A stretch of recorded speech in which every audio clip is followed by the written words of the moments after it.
So welcome everyone to the Hemophilia Federation of America's third Wednesday webinar series on this one's on online advocacy. So far this year we've had webinars on essential health benefits, coalition building, messaging, the Supreme Court's decision on the Affordable Care Act. We've covered a lot of extremely important topics.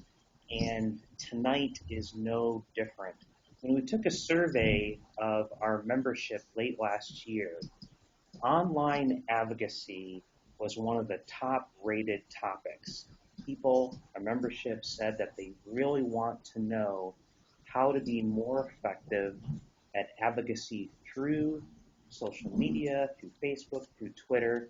And so tonight we have gathered some great experts who know about online advocacy and can give us some very practical tips on how to make the most of the web when we're advancing our advocacy agenda. And so we'll have three speakers tonight: Anita Jackson, Will Neville Rabon, and our own Rich Pizzillo. And then after that, we'll take your questions. I first want to introduce Anita Jackson. Anita is the Director of Social Media and Blogging at Moms Rising, and she has helped Moms Rising expand their social media reach to approximately 3.5 million, which is, I think, absolutely amazing. And Moms Rising has a fantastic, very active, diverse, and influential social media presence from Facebook to Twitter. And I first heard Anita speak as a main panelist on social advocacy at the Families USA conference earlier, and I was struck with the important information that she gave, and so we've invited her here tonight. Anita, I want to welcome you to our webinar. Thank you so much. I'm really glad to be here with you all. It's really exciting to talk with advocates about how we can use the different tools at our disposal to engage people, educate people, and hopefully move advocacy and policy issues together. Should I go ahead and share my screen now? Yeah, go ahead. All right.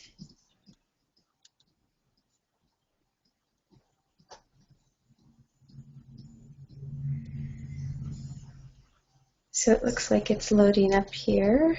Okay. It's good to know that online technology isn't necessarily the blink of an eye. It makes me feel less antiquated.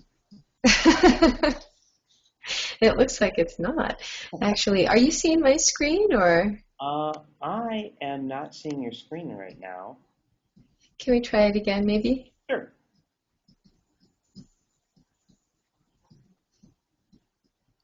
One second here. Oh, okay. I see your screen. Okay.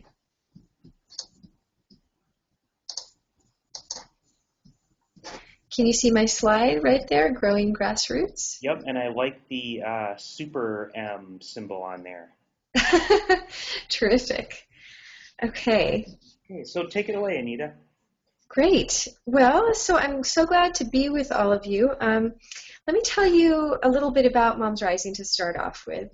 So we are an online and on-the-ground organization, and we're pushing this modern citizen engagement toolkit to the limit, using all these social media tools, as well as tried and true old organizing, boots-on-the-ground tactics. And we do this to make sure that all kids have healthy starts and can thrive, in order to increase family economic security and in order to end discrimination against women and mothers. And really importantly, we're working to build a broad grassroots movement for parents to have an impact on public policy, which I imagine many of you are doing as well. So we're building a grassroots movement for change.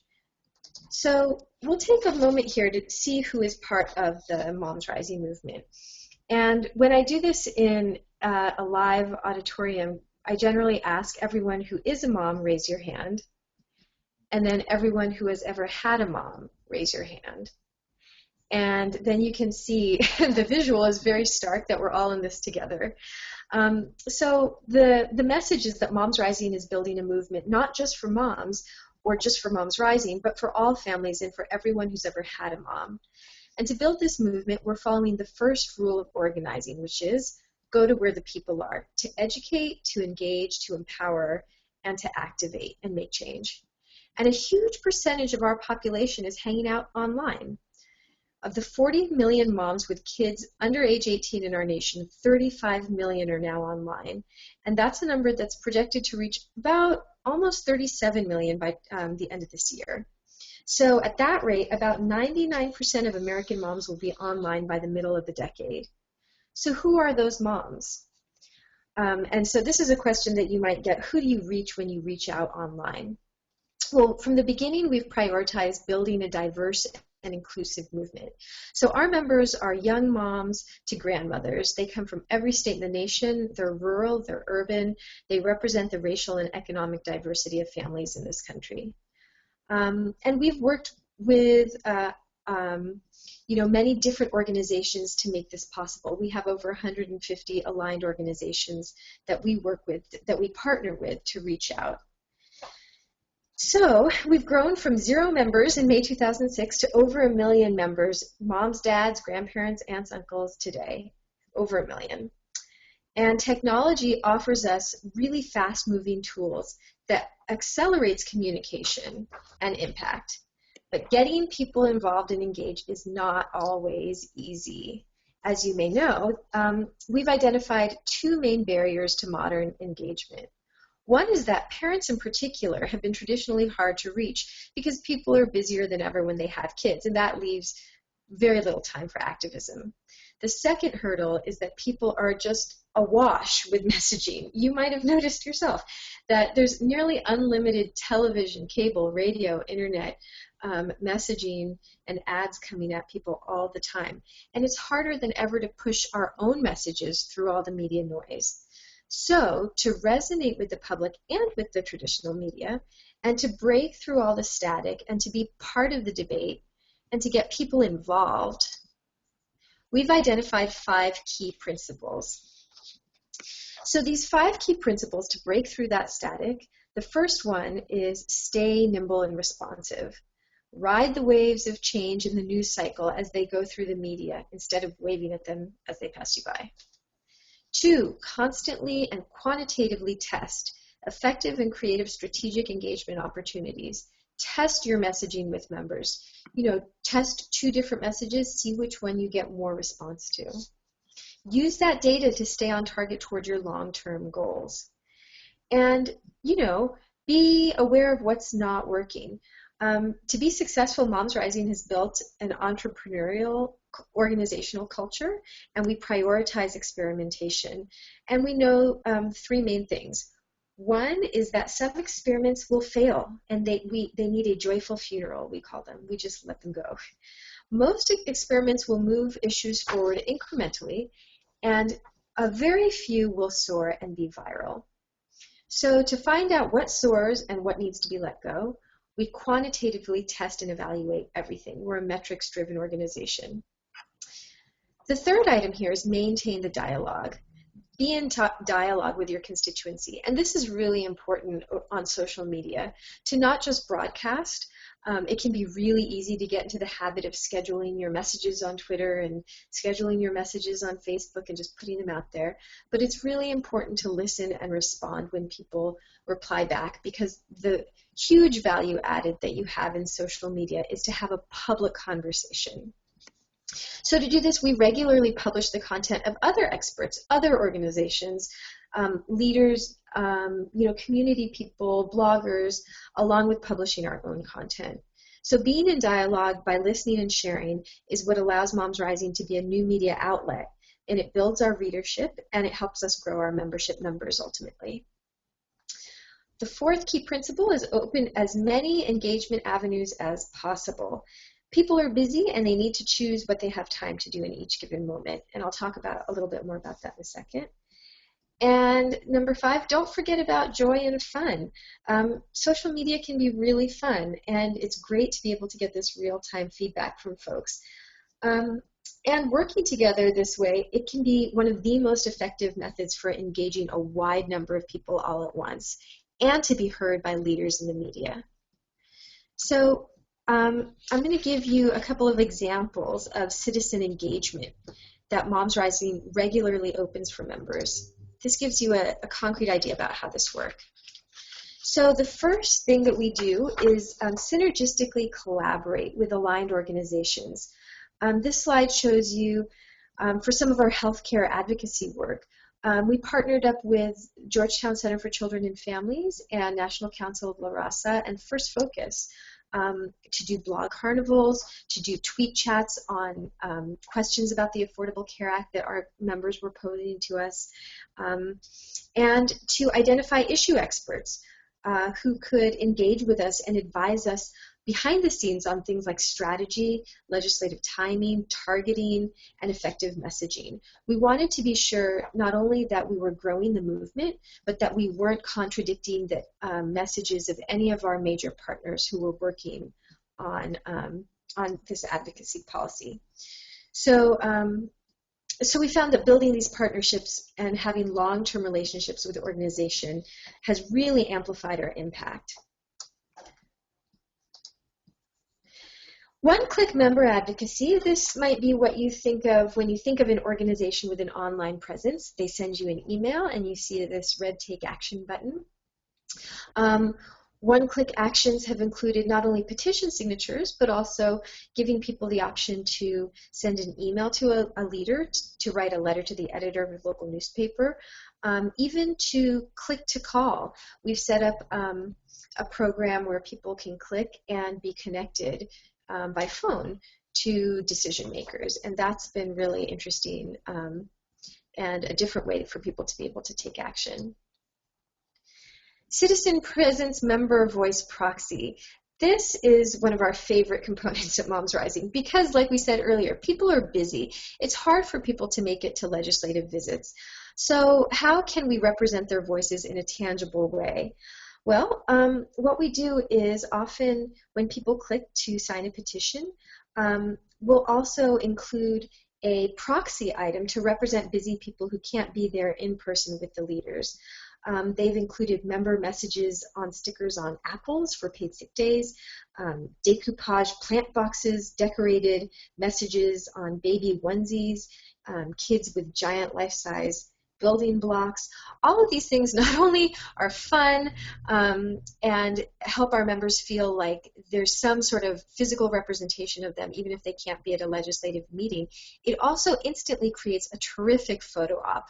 And if you do a press advisory, let the press know that you're going to be making deliveries on the Hill or to corporate headquarters or wherever you're going, you have a chance to multiply yet again the effect that your member signatures have had, and it's just one more opportunity you have to make an impact with the signatures that you collect. So you can see on the ground, we do on-the-ground engagement. Again, people are busy, but every once in a while you get a good group together who's passionate and wants to be there in person. And this is really important too. You want to be able to have a face of your organization, and you want people to be able to speak for themselves. So we regularly offer opportunities for people to take in-person action, attend local in-district gatherings to share stories, to deliver their own member messages to leaders, and more. And then traditional and new media outreach. And so this is maybe getting to what a lot of us came onto this webinar for, but I wanted you to see the overarching organizational context that social media organizing doesn't happen in a vacuum. It has to happen in the context of a whole old-fashioned organizing plan. Again, the goal is to educate and broaden the audience and to amplify pressure on leadership. The special thing, again, about social media is that it's a public conversation. It's not just a one-on-one email that can be hidden away or forgotten. You're having a public conversation now. So every Moms Rising project includes proactive outreach to both traditional and new media in an environment where we've seen that media is changing very fast. On the traditional media side, we've generated significant regular, local, and national mainstream media coverage for our efforts. Sorry, this is a little out of focus. On the new media side, um, this is one of our favorite organizing tactics recently, or in the past couple of years, has been the blog carnival. We use our blog carnivals to bring together voices of policy experts, people on the ground, individuals who are affected by the policies, everyday moms and dads, to share their voices, bring them together in a unique way. And then we tweet out every blog post, we share it on Facebook, and often we schedule a tweet chat at the same time that we publish this blog carnival so that we keep the conversation going. It's really interesting. There are now more readers of the Huffington Post than of the New York Times. More people are on Facebook than live in our nation. Traditional media, print media outlets are laying off reporters and new media is blooming. So we're part of that new media bloom with our combined social media reach estimated, as it was mentioned at the top, at around 3.5 million readers. And again, we keep them engaged. We use hashtags every time we go out with these tweet chats and blog carnivals so people are able to easily follow the conversation. And it's where our members often give us feedback. So they blog, they tweet, they Facebook our messages and share those engagement opportunities with friends. There's a huge ripple effect there. And I'm hoping in the Q&A there will be a chance for us to go a little bit more into how we do that, because we've had some terrific successes with those new media tools. But again, I wanted to show you how those new media tools are contextualized by the organizing that you may already be doing. So again, coming back to these 5 key principles on engaging people and not losing them, stay nimble and responsive, constantly test your messages. If you're tweeting, whichever message gets retweeted the most, go with that, and go with that messaging. Maintain that dialogue. Make sure that you're listening to people and responding to them, thanking them, asking them for more information, and maintaining that open channel. Open as many engagement avenues as possible. I think we'll probably get to this in the Q&A as well, about how we do that. How do you maintain that when you have limited bandwidth yourself? But it is possible. And don't forget about the joy and the fun. And that's it for me. All right, thank you, Anita. You're I welcome. appreciate that presentation. And not only did we get good online tips, but as someone who owns a little kid, I like the idea of putting an advocacy message on a onesie. It really works. We actually got quite a bit of traditional media coverage when we did that. Exactly. So, So thank you for your presentation. And if you have questions for Anita, and we've had some come in through the control panel, and I'd encourage everyone to submit more. We're going to hold questions until we get to the end. I now would like to introduce our second speaker, Will Neville-Rabin. And Will, I'm going to, at this time, switch the screen over to you. Can you hear me, Will? Yes. Okay, great. Well, shifting the screen over to you, but as you prepare, I want to introduce Will. We are very glad that Will is on the call. Will is another great expert from whom we can learn. He is Director of Strategic Communications for Advocates for Youth, and I think he'll tell you a little bit more about Advocates for Youth, like Moms Rising. They do great work. Since 2005, Will has developed and implemented just a wide variety, wide range of advocacy campaigns online. And the one that I was really impressed with was the one that he started in 2008. He supervised the creation and launch of Amplify, which was an online community that's dedicated to youth activism. And it was a pretty exciting project. And I think Will brings that creativity and that savviness to this call. So, Will, we're very glad that you're with us this evening, and we look forward to learning from you in this presentation.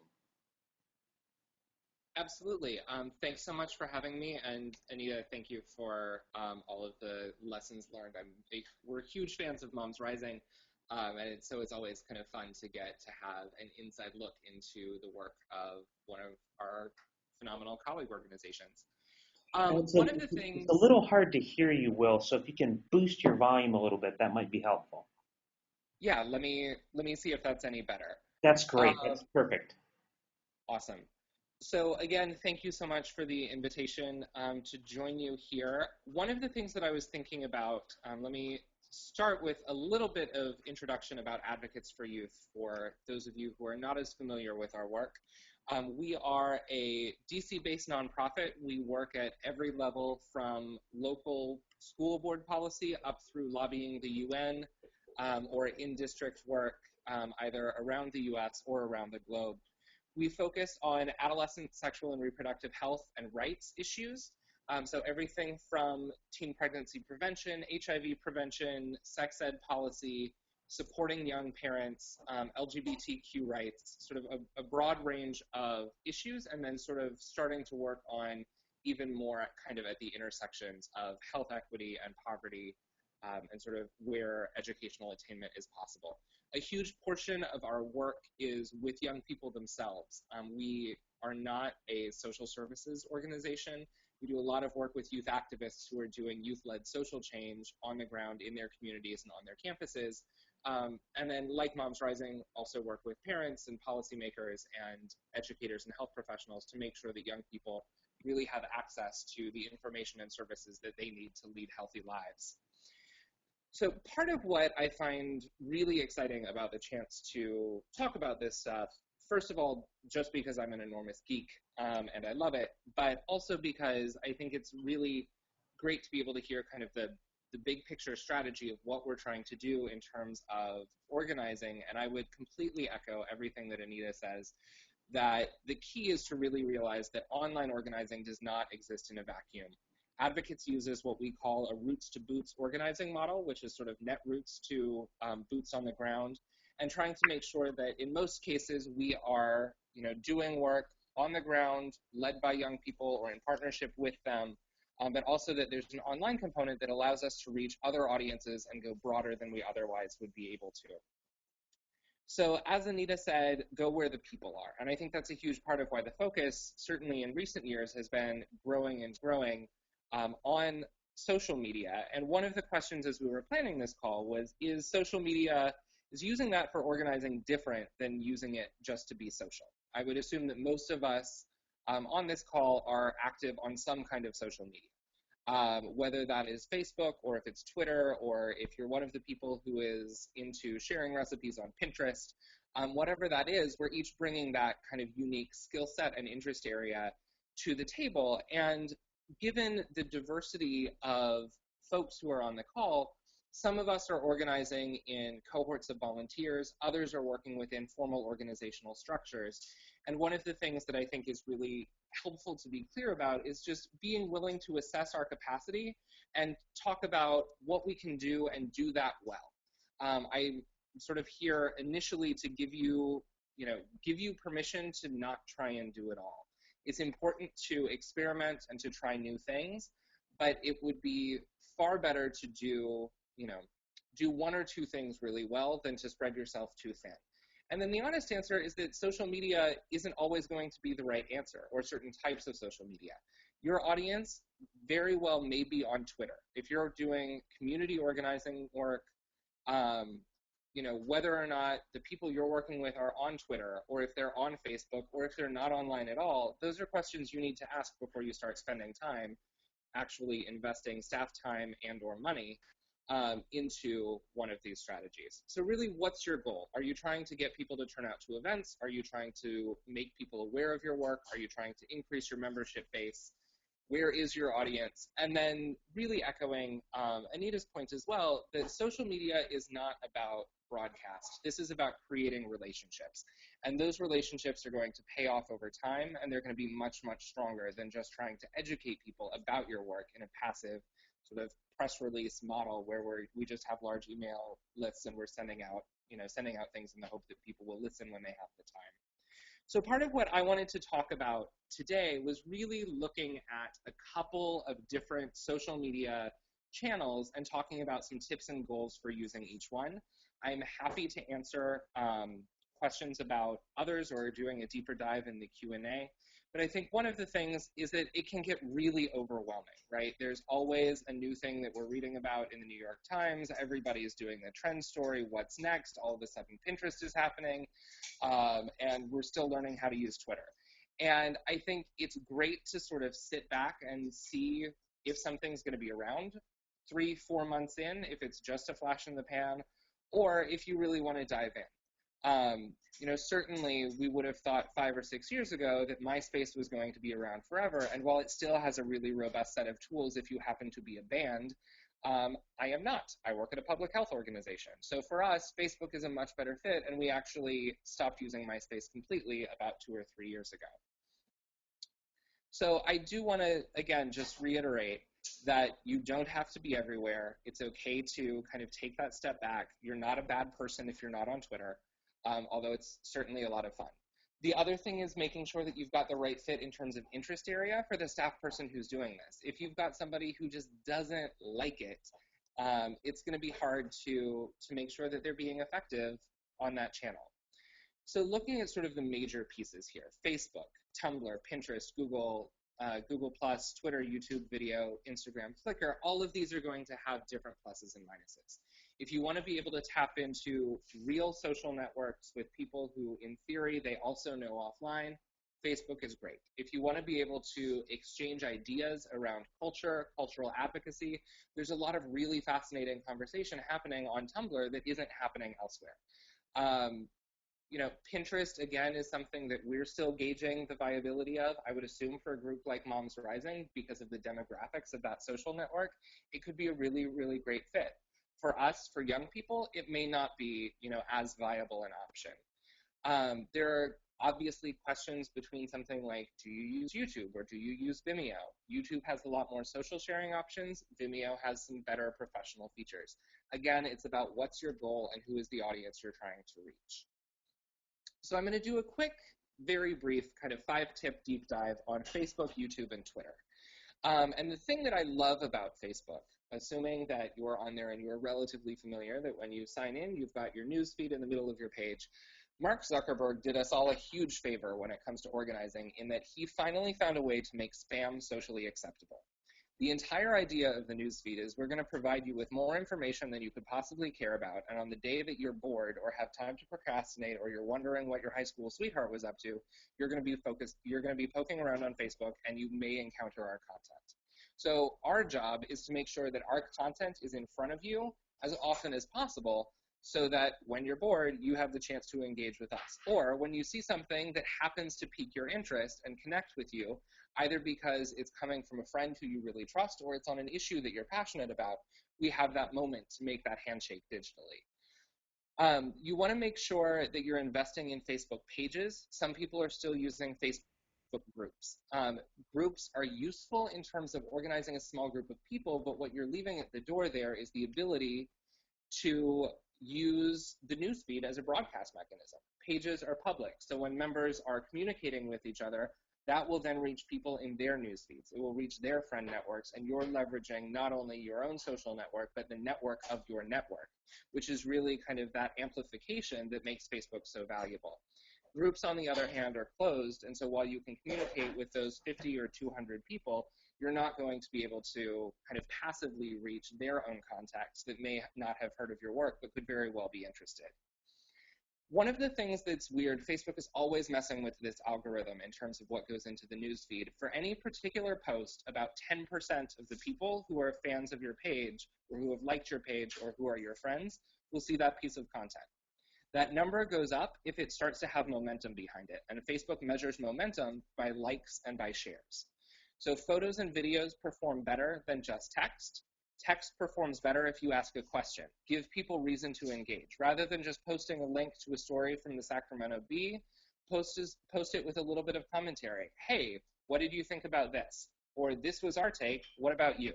give people a reason to respond so that they're active, part of which is about building the two-way relationship, and part of which is totally just gaming the algorithm to make sure that your content reaches more sets of eyes. The other thing that you want to make sure with all of these tools is that they're not operating in a vacuum. Anita mentioned a couple times promoting things that you're doing in one space onto another, and that also includes not forgetting that our organizations all put out a lot of things like publications, or you send a couple hundred email a week. So make sure that you're promoting the links to your Facebook pages or the links to your Twitter handles everywhere you can. Is it in the footer of your organization for your fact sheets? Is it at the bottom of your email signature? But you're leaving opportunities on the table if you're not sort of using the passive opportunities to advertise. The other thing with Facebook ads, and I'm happy to go into this in Q&A or to talk with folks after the call if you want to follow up with me, Facebook ads are insanely cheap. You can actually get pretty good reach for $25, for $100. It's a good way to kind of experiment with reaching people or trying new tactics because the barrier to entry isn't nearly as costly as a lot of other spaces and channels. The thing with Facebook, because it's tied to your actual offline life and in theory to your name, is that you've got to really think about what are your boundaries as a professional, what are your boundaries as an organizer or as an activist, and what are you willing to ask of the people that you work with. It's good to have those conversations as explicitly as possible. Are these things that, we work on issues of sexual health, particularly with young people. So trying to make sure that young people are thinking through and not necessarily disclosing about their own sexual history, but are talking about issues. Making sure that you're not disclosing medical information, that you're not tagging people in a way that would put them in a context of lobbying, where they're lobbying on a sensitive health topic, but other people in their lives may not know that that's an issue that they're involved with. It's something that we really think about very consciously, particularly around things like HIV and disclosure there. We don't want to add to the stigma that people are facing, but we also want to honor the fact that that's real and that everybody needs to be able to make those decisions for themselves. Twitter, again, this is one where I'm going to be honest, it took me a while to get into it, and I am obsessed with Twitter, but in a pretty passive way. I don't post a lot, but I get most of my news from here. Twitter is really about conversation. It is about engaging with people. It's about listening. It's about helping other folks out. It's not just a place where we're going to go post links to every new fact sheet that we've got and only kind of use it as a place to do one-way communication outward facing.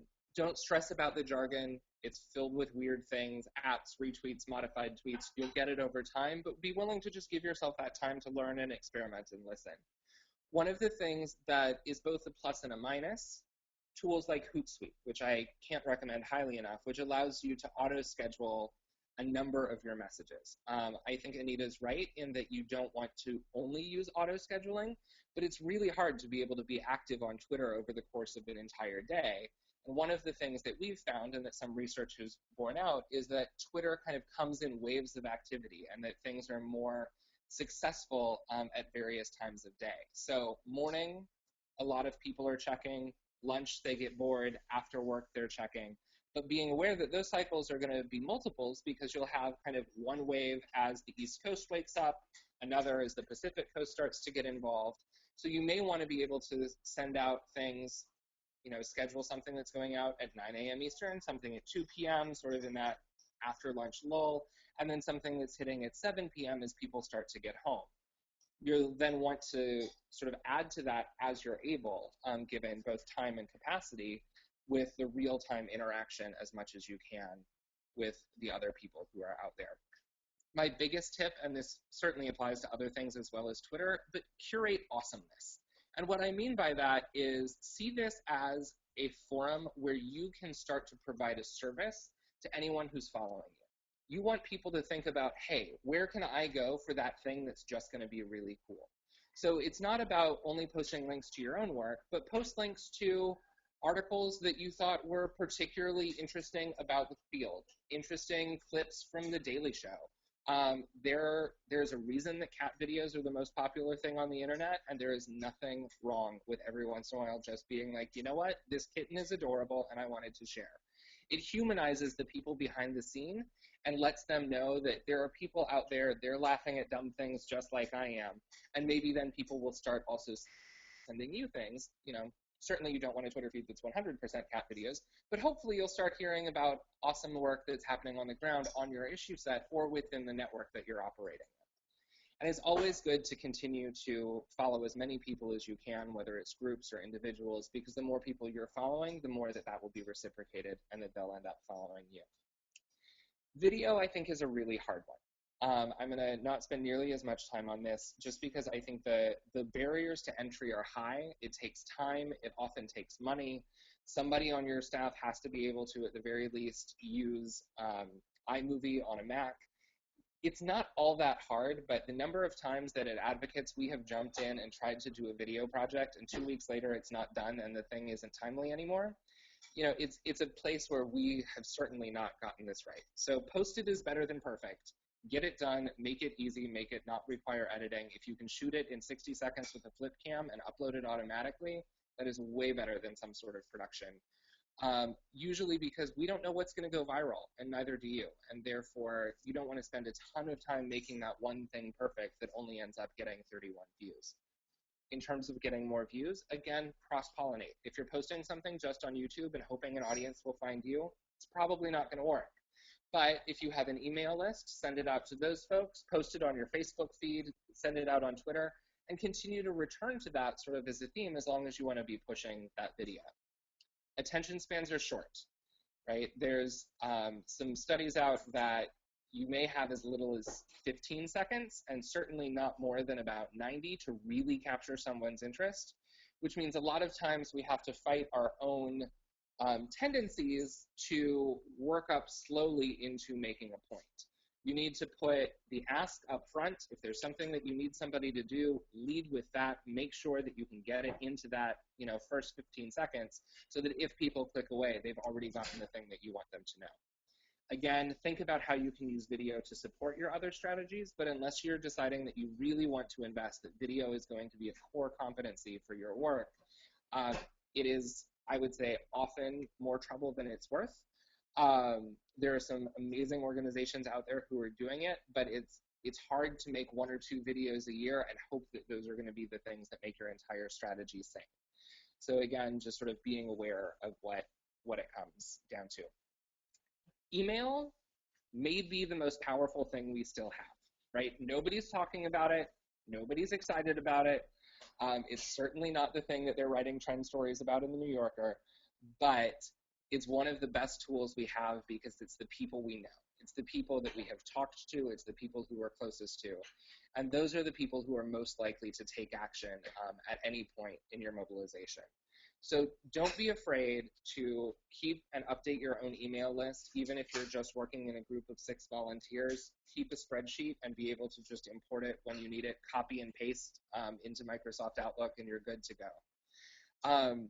But one of the things that I have found, at least as an activist, is that I'm worried that other people get sick of my activism. So I'm fine sending emails to 50,000 people. I'm fine mobilizing on Facebook. But oftentimes, I skip the step of making the very personal ask to the 30 people who I know will all do it. Am I going to email my college roommates? Am I going to call my best friend? Am I going to ask my mom to do it? Because those are the people who care about the issue because they know about it, because you've been working about it, and they're going to do it because they care about you. And I think a lot of times we're sometimes sensitive to the fact that we're working on these things 8-10 hours a day, and we forget that our closest social networks are in fact our most powerful allies. So we need to not be afraid to go personal as well. So a couple sort of final thoughts, and then we'll turn it over to a last little conversation and then some Q&A. My mantra is less but better. Do a few things really, really, really well rather than trying to do everything in a very superficial way. Don't forget to tap into your own social network. Always look for your take. What's your value added? If you weren't a part of the conversation, what wouldn't be said? If you weren't on Twitter, what types of things wouldn't be expressed? And the more that you're really answering that and really willing to bring your personality or your organization's personality or even just the quirkiness of your worldview to bear, the more successful you're going to be. The more you look like an automated feed of links to websites or links to news articles with no commentary that could have been generated by a computer, the easier you're making it for other people to ignore you. Create and post content that you would want to discover. If you're taking time out of your day, whether that's time when you're home and you have a limited number of hours to watch crappy television or finally read a book, or whether it's something that's going to be important enough that you're doing it during the workday, what would make you stop in your tracks and say, that's awesome? Spend your time trying to answer that question and trying to develop that types of content. Remember to cross-promote across channels. If you're doing something like a blog carnival, where you're getting organizations to all work together and post content over a course of 5 or 6 days, you definitely want to be promoting that content every single day on Twitter, every single day on Facebook, making sure that you're reaching out and asking other people to do that as well. And then finally, and I'll end on this one, if you don't ask, they won't know what you need. A lot of times, we assume that posting something is enough, but what you need is to really step back and say, how can we push this to the next level? So if that's reaching out, if you're getting started on Twitter for the first time, figure out who are your 10 friends who have the biggest Twitter followers, ask for their advice, ask them to follow you, ask them to help you promote some stuff at the beginning while you're getting started. If you're posting a video that you have spent a month working on and it's about your core issues and it's going to be the main driver of your legislative advocacy in the state legislative cycle in January, it's not inappropriate to email your email list and ask them to all go like that on Facebook. You're going to hit a huge number of people that wouldn't have happened because of the way the Facebook algorithm is going to react to that and react to that activity. So again, think creatively about how you can leverage both your networks and your different channels to try and drive the rest of your content and drive your campaigns towards success. So with that, I'll kind of give it a rest, and I hope we'll have some awesome conversation during the Q&A. But again, thank you so much for the opportunity to share with everyone. No problem. Thanks a lot, Will. Can you hear my voice? Yes. I think that curate awesomeness is not only good social media advice, but it's just good words to live by, basically. That's a good phrase, and that's a good thing for us to try to do. But thank you so much for the great practical tips and insights that you gave us. I want to switch to our last speaker. It's our very own Rich Spazzillo, who is HFA's communication manager. Many of you know Rich. Before coming to us, he was the deputy press secretary for U.S. Senator Sheldon Whitehouse, and Rich is the former co-chair of NHF's National Youth Leadership Institute, but we know him as our very own in-house communications guru. So, Rich, I'm going to hand it over to you. And as you do that, I'm going to take the screen back from Will and put up our Facebook page. Great. Jonathan, can you hear me? I can hear you well. Perfect. I just want to say thank you, everyone, for participating on the call, and a big thanks to Anita and Will. I think what was just presented was incredibly helpful for anyone who is involved in the bleeding disorder community, whether you're a community member or whether you're running an organization. I know I personally took a lot of those tips and, down, and I think that, they could definitely be helpful in pursuing social media for your specific topic. So we have the HFA's Facebook page on the screen right now, and I'm just going to give you a bird's eye view of the way we organize and execute social media with HFA, and I'm going to talk briefly about what does social media mean in particular for someone with a bleeding disorder, because there's some issues that have been rising in the community in terms of privacy. So as you can see, HFA's Facebook page is in front of you. I just want to kind of go over a little bit about what we do here. As Will and Nita mentioned, have fun with it. As you can see, our graphic as our cover photo right now is our bike ride that's coming up. So we change that regularly. So it's all community members. We try to use community member photos and not stock images because it brings back to the community that they're seeing their peers, they're seeing their loved ones on our page. Because we're here to serve the community, we're here for advocates. This is what we do. So, you know, having fun is definitely a priority. And going back to what is your goal, what is your mission? And I know Will and Nita both mentioned that.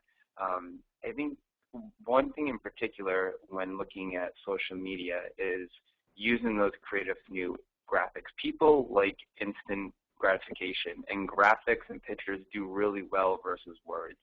So if you can take an image and put some type of words over it, a quote that someone says, and link it back to advocacy, those seem to do a lot better and get more shares than any words or links that you could put up there. And that still is advocacy at its finest. One thing that I think that I didn't really realize until I started looking a little bit more deeper into what is social media is you post something and you get, you know, you don't get many likes. So you think it didn't reach many people. But Jonathan, if you could scroll down a little bit on the page, I just want to show everyone something. Yeah, if you could scroll, okay, great. Actually scroll up a little bit.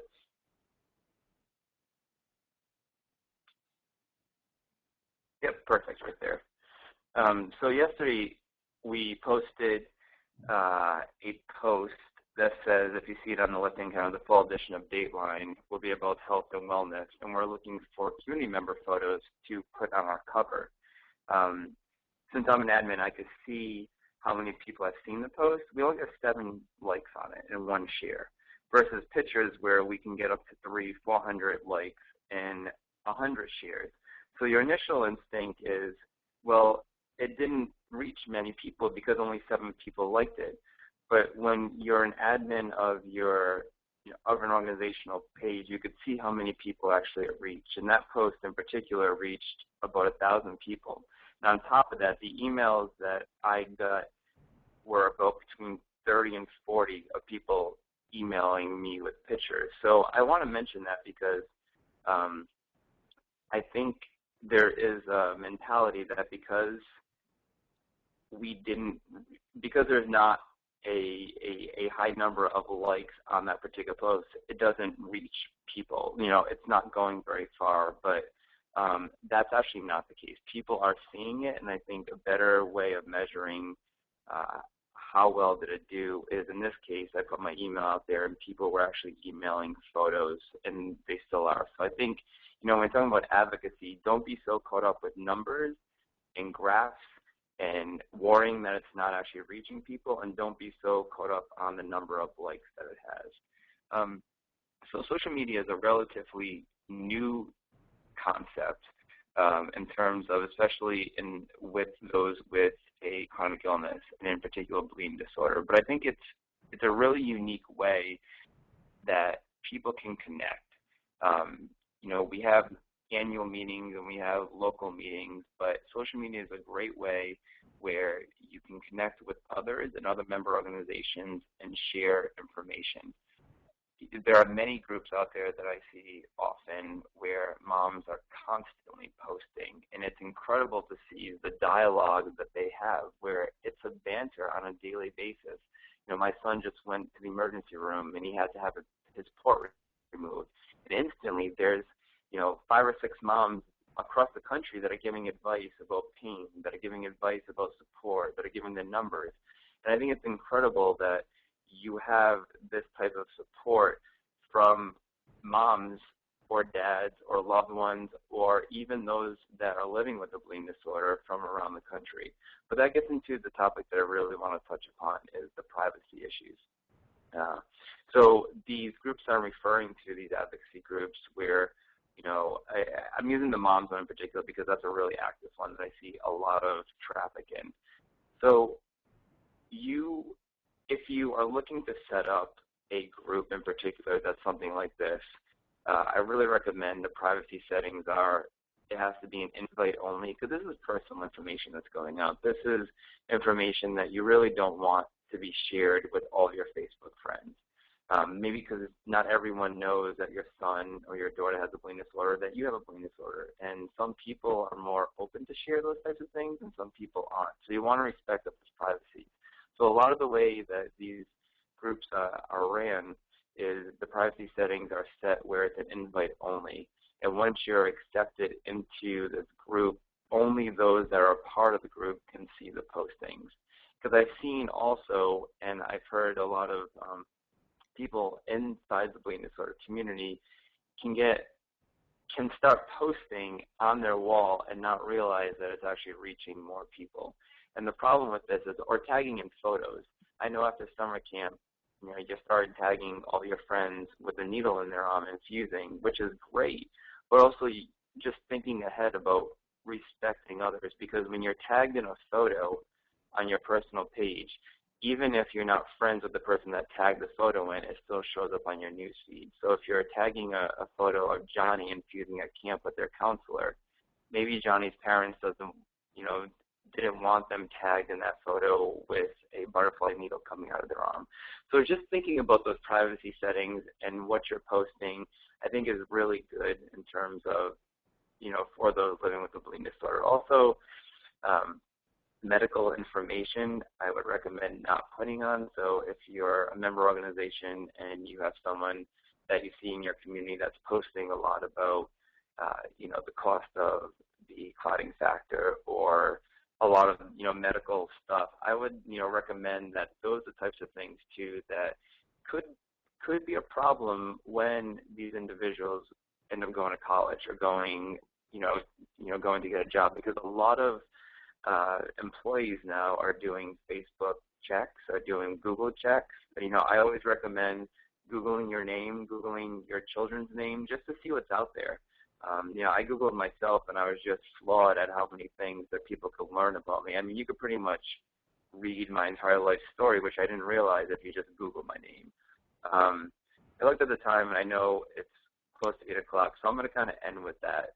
I just want you to think about, the privacy settings in terms of someone with a chronic illness, and really thinking about what is being posted out there.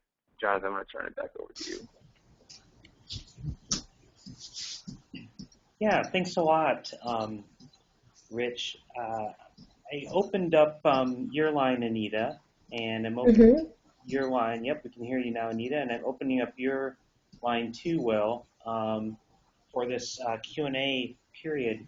If there are people in our webinar audience, if you have a question, you can hit the raise the hand icon next to your name. And then what I'll do is I will call your name, unmute your line, and you can go ahead and ask your question. Of course, you can also submit it through the question function on your control panel. We did have a question come in about connecting with legislators through social media.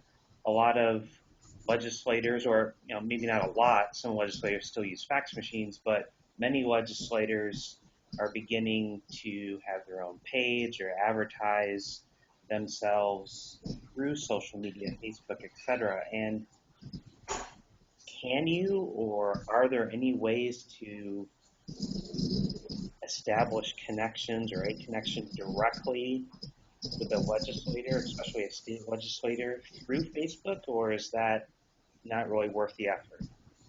Anyone can jump in on that. This is Anita. We have had really good success connecting with legislators over Facebook and Twitter. A few years ago, when the Affordable Care Act was coming up for a vote in 2010, I believe, and I think it was Loretta Sanchez in Southern California who was one of the key votes, and nobody could find her, and it was a weekend, and so her office number was closed, and her fax number wasn't accepting faxes. And it was still a little bit I mean, it's so funny to say it was early days for Twitter because it was so recently, but it was kind of early days. And, we just took to Twitter, and all of us on staff, and, we were asking everybody we knew to contact her on Twitter and ask her, was she going to be there for the vote, and how is she going to vote? And she was there for the vote, and she responded to us on Twitter, as it turns out. And, when those other methods of communication were closed to us, we were able to show that people still had the power to publicly put pressure on a legislator and, to ask them these questions. So that's one example. But we've also been able to, form, and now we have a positive relationship with it, which is great. But we've also been able to form positive relationships. We've had tweet chats with other legislators where they can talk about, pieces of legislation that they've got coming up that we want to find out more about, that people have questions about. So we've found that social media has been a great way to engage with legislators, to ask them questions, and to give people a public forum, like a town hall opportunity that they wouldn't have otherwise. Okay. Thanks, Nita. Will or Rich, do you want to add to that? We have another. We're at the end of the hour, but if people want to go a little bit longer, I think that's fine. We did have another question come in. It's actually for you, Rich, and that is, how do you handle people who I'm not sure I'm reading the question right, but how do you handle people who complain about treaters in the community via Twitter or Facebook? That's a really good question. So if we have a public question that's on our Facebook page about a provider, home care company, doctor, physician, etc., what we usually do is we'll send a private message back that pretty is standard, that may say that kind of restate HFA's policy and that what we're here for, and offer them to speak with their local treatment center or where they're having a problem with. So if it's a hemophilia treatment center or if it's a physician, kind of trying to stay neutral. And then once the private message goes back, the issue is you still have that public message that's out there. So you usually want to also respond to that as well. And I know it was mentioned you want to get back to these messages ASAP because this is just as important as someone calling the head office, asking for advice, complaining. I mean, Facebook and Twitter, social media should be looked upon just as if a phone call comes in. So I think responding to every message is absolutely important. I think answering it in a timely manner, but also answering it where you're not necessarily taking a side, but just referring them, I think, back to where the problem is. I think would be my advice to that. Mm-hmm. And Rich, I know too you've fielded some of those comments and questions and handled them that way, and then I know at least in a couple cases they've developed into really productive conversations. Absolutely. So there are those opportunities. Absolutely. People watch. People definitely see. I've had a couple of community members approach me recently that have said, thank you as HFA for responding to my post in a timely manner. So people definitely watch what goes on. I mean, there are some, social media junkies and gurus that are on it all the time, but then there are some people that just want to like us, and they'll scroll through the page and start liking things that are 6 months old. So they're reading on what is being posted and, looking at what's out there. So I think you always want to make sure you're up to speed, answering those timely and answering them in a neutral but positive way. Yeah, definitely. Well, we're nearing the end of our time. If you do have questions still after the call, feel free to email me or Rich. You can always reach me or my colleague Ebony at advocacy@hemophiliafed.org. That's advocacy@hemophiliafed.org, and we can certainly relay your questions to Anita or to Will or to the appropriate person. Before we log off, I want to remind you of some resources that are available to you. You're looking at our website right now. We have recorded or are recording this webinar, and we will post it in the next couple days in our Legislative Action Center. If you go to our Legislative Action Center, you'll see on the left-hand side advocacy policy webinars. On this page, we will be posting the recording of the webinar, and you can actually also see the slides and presentations and recordings of some of our past webinars. And so it's a great way to get caught up on some of the latest issues and to build your skills. We'll be having another webinar, our next one in the third Wednesday webinar series will be on Medicaid, and that will be November 21. Also, don't forget that we have a number of other pages that are really useful and practical in terms of advocacy. We have a page dedicated to coalition building with all types of tailored materials to increase and develop your skills in building coalitions. We have a special page dedicated to nothing but messaging. We have a handout tailored to our community that talks about words that work, phrases that are persuasive, and ones that are not persuasive. And of course, if you want the latest on what's happening policy-wise in your state, you can visit our state policy page at any time. There you'll find a map, and you can click on your state, and it will tell you what's happening in terms of our community in hemophilia in that particular state with respect to policy. I want to thank you, Anita, for being on the webinar, and thank you, Will, for being on the webinar. It was incredible. Thank you so much. Yeah, thank you. Thank you, Will. Thank you, Anita. And thank you, Rich. We really appreciate your work. And I want to thank everyone. We had a good turnout. People from California to North Carolina. So we had a good turnout tonight. And thank you for participating and joining us, everyone. Thanks again. It was great being here. All right. Thank you. So have a good night, and we will see you online. Excellent. Good night. Good night. Good night.